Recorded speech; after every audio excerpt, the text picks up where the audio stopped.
सभी को नमस्कार।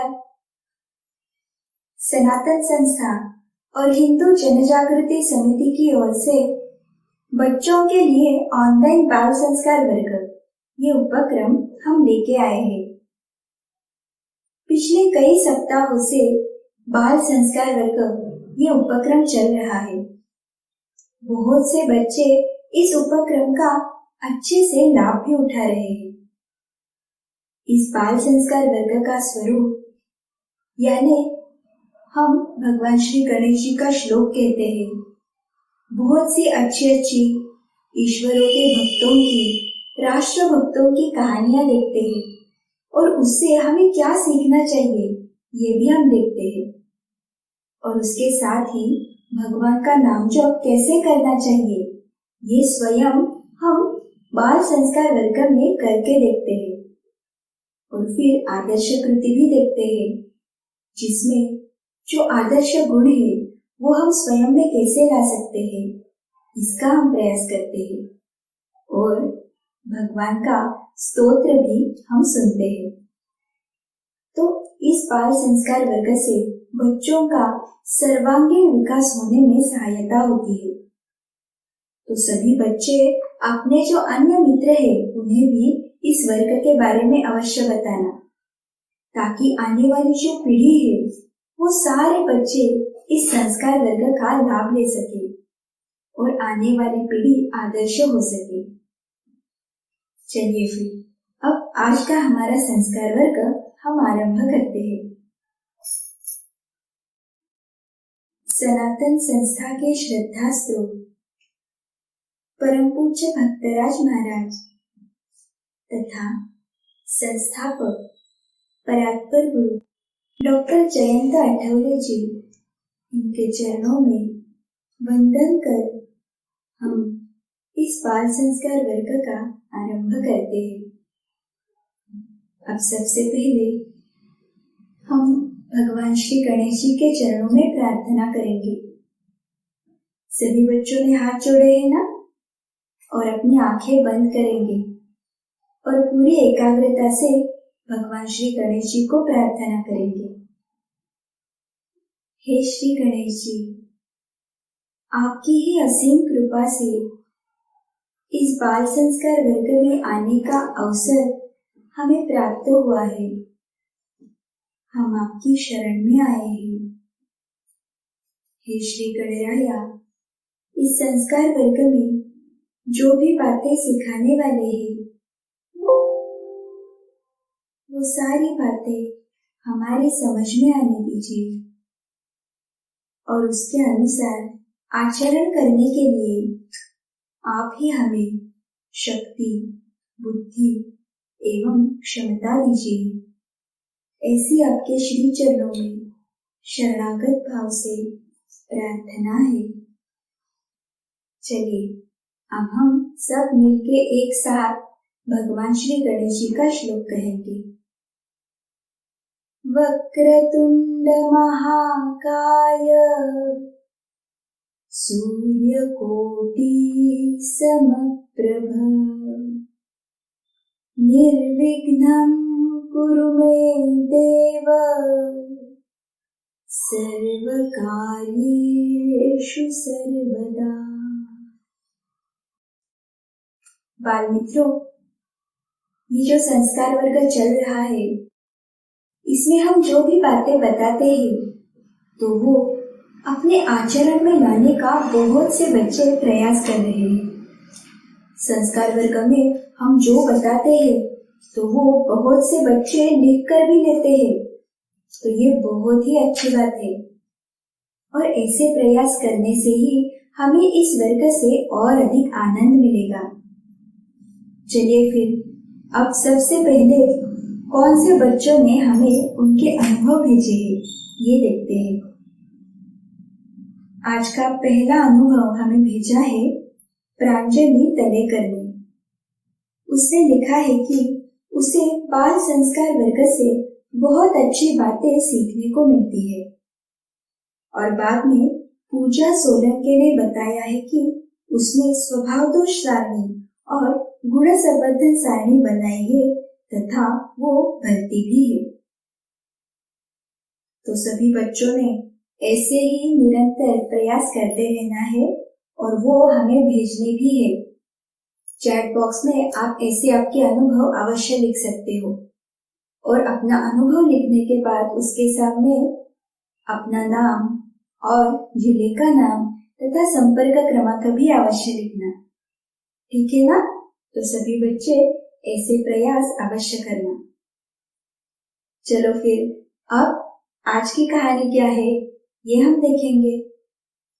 तो आज हम भक्त मंगल ये कहानी देखने वाले हैं। सभी बच्चे पूरा ध्यान देके ये कहानी सुनेंगे और कहानी के बाद जो प्रश्न हम पूछेंगे तो उसका योग्य उत्तर 15 सेकंड में सोचकर रखेंगे। चलेगा ना?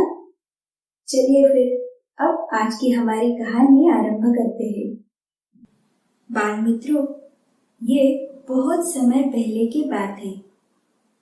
एक गांव में एक बहुत ही धनवान सेठ रहता था। वो जो सेठ थे उनके पास मंगल नामक एक व्यक्ति काम करता था। मंगल बहुत ही ईमानदार था।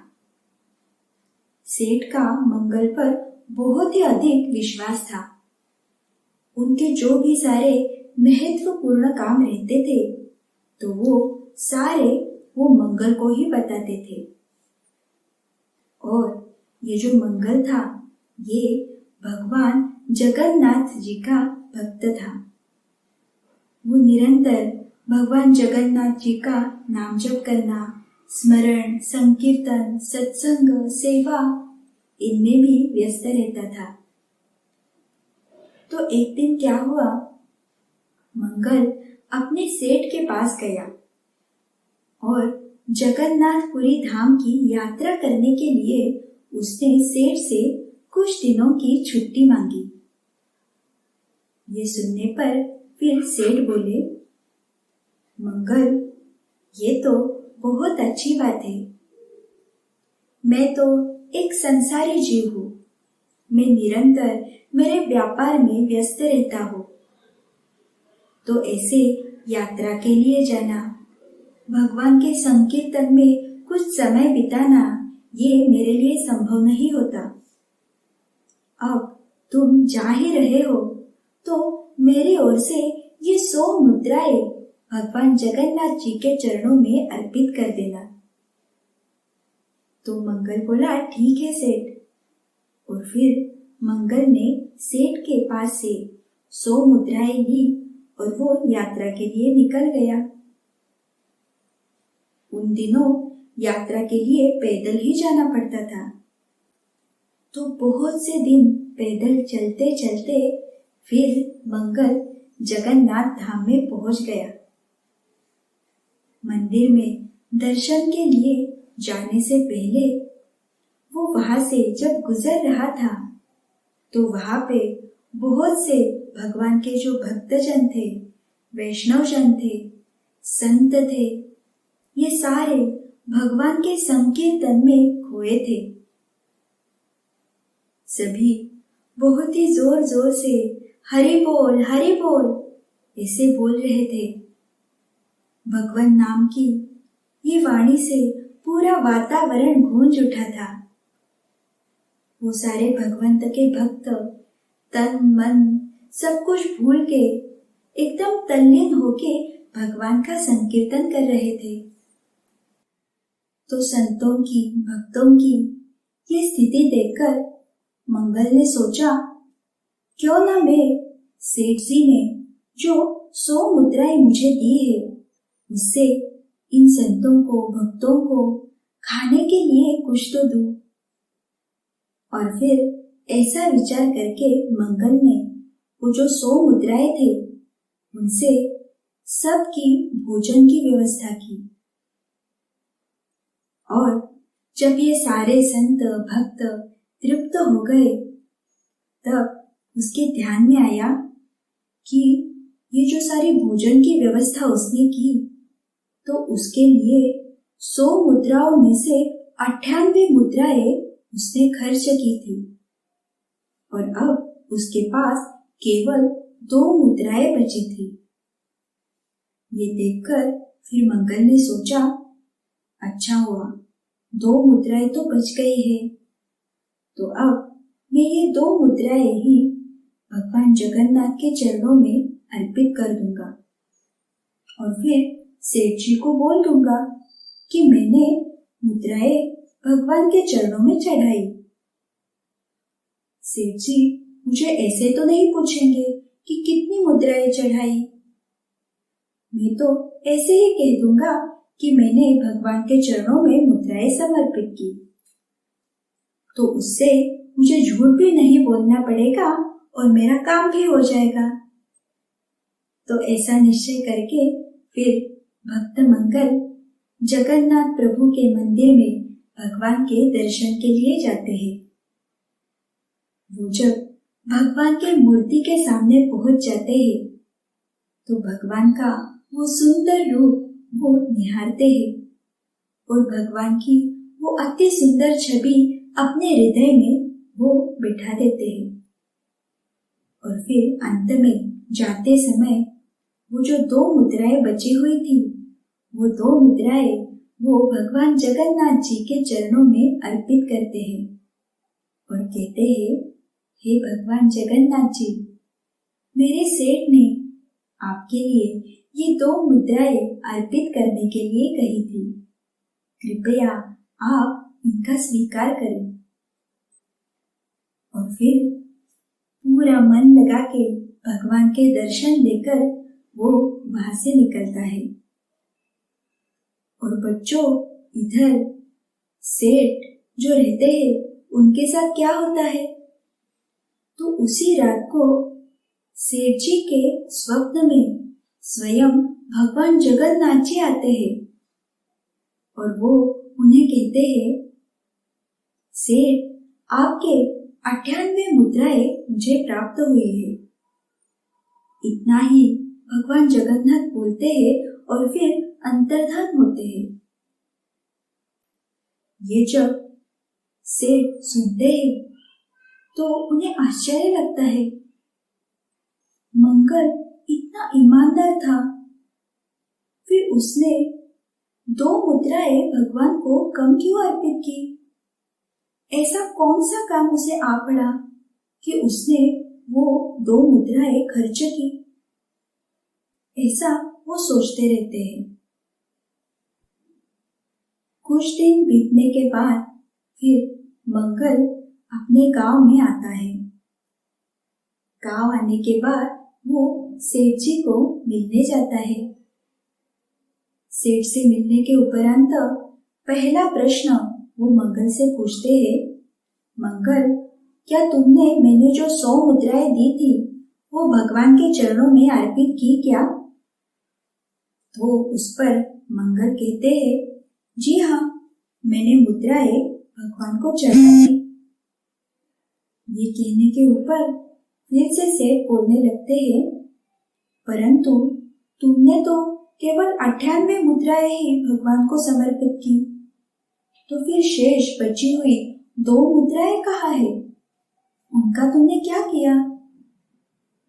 जब सेठ ने ये प्रश्न पूछा तो फिर मंगल ने जो भी कुछ घटना हुई वो सारी बातें सेठ को बताई कि उसने 98 मुद्राएं जो थी उनसे संतों को, भक्तों को भोजन दिलवाया था। ये सारी बातें जब सेठ सुनते हैं तो वो बहुत ही प्रसन्न हो जाते हैं।